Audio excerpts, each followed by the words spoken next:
So this is totally out of left field, but I was thinking, I saw somebody that does dishonest marketing, and I was critical of them in my mind's eye.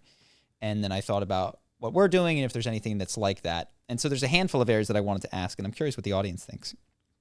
So when I think of what a lie is, it is when you are communicating with someone and you leave out or purposefully misrepresent the truth.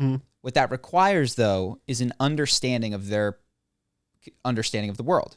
So if I'm speaking to you and what's a good example? I don't know, if I speak to you in Spanish and you don't hear me, I didn't lie to you. If I say the sky is red in Spanish and you have no idea what I said, I didn't lie because you don't have that understanding. But if you were a Spanish speaker and I said the sky is red, I've lied to you. Now, is that important?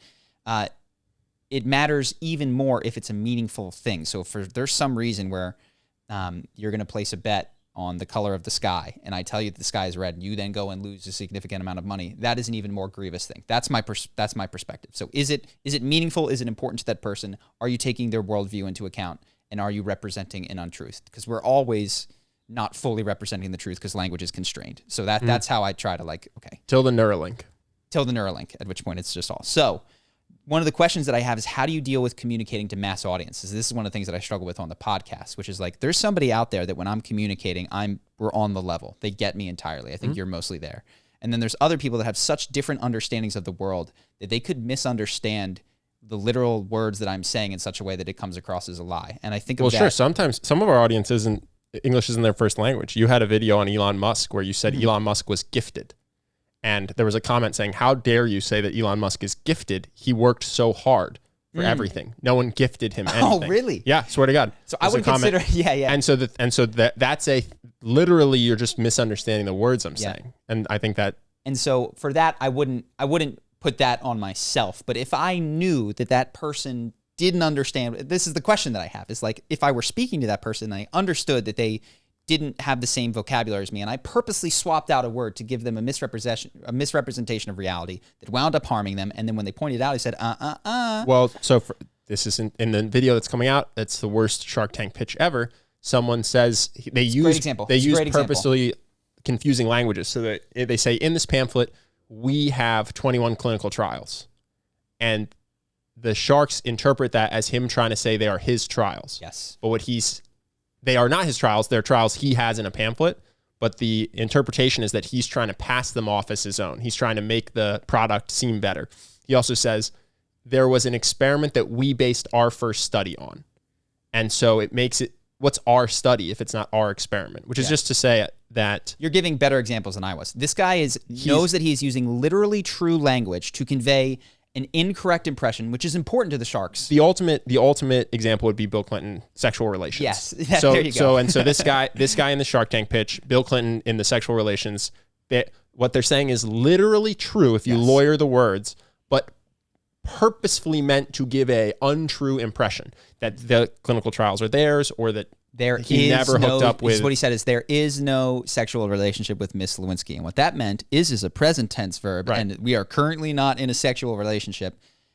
What he knew what that was communicating was, I'd never done anything with her, which was a lie. And actually, just to credit, I think the Shark Tank example, the guy Manish would argue that it was an accident. Mm-hmm. So he would say he wasn't trying to do it. Mark Cuban would say he was absolutely trying to do it. But I wasn't there, and I'm not either of them. So I'm just saying it was interpreted as he was lying. So this is a question that I have now. With all of that background, we send out, we have an email autoresponder, and it's got my name on it. Mm-hmm. I think that most people understand that I did not sit down in front of my computer that day and write them an email. Yeah. But I know that some do think that. Some people that have, for whatever reason, have not been on the internet a ton or whatever, think that I'm writing them. You're writing them real time. Because you actually have either written or I've written signed off on or reviewed every single email. But what some people might think is that on that day, on April 22nd at 4 p.m., you sat down and typed it for the first time. Correct. I don't know. How do you handle that level of honesty? Because I do know that there is a subsection of the audience that probably feels tricked, is tricked. I'm not intending to trick them, but it also is written in a way that is very, it's not written like a newsletter. It is written like a person to person, which, to be fair, is how I sat down and wrote it. Like, I was an individual writing it on a day. Now, one thing that we've had to do, and this might be boring for people, is like, I started by being like, last week I bumped into this guy. And then we checked it a year later. You have to go back and you write, this isn't last week. That was last year. And so we've it had was last week, but then you have to go back and go, there was a time when I bumped into a guy. And so the emails actually get worse, but we try to keep them so that they're... So we've tried to do that. I don't know if you have an opinion or the audience has an opinion, but that was just something that I thought. I was like, if there is a false impression that I am giving, I think that is a spot where it would be. It's the email list. It's in people thinking that there is more of a relationship between them and I than a one-way dialogue. I'd be curious what the comments think, because to me, being in the world of marketing, that one's an obvious one, but maybe that's because, so anytime I get an email from someone, I know that they might have written this 6 months ago. And I know even if they wrote it that day, it was sent through a software. They didn't actually type in my email address personally. I just would ask the people who are listening, what was your impression of when you get an email from somebody because you signed up for an email list? Do you think that they sat down and wrote it that day? Do you think that they personally typed your email in and they're emailing just you? Yeah.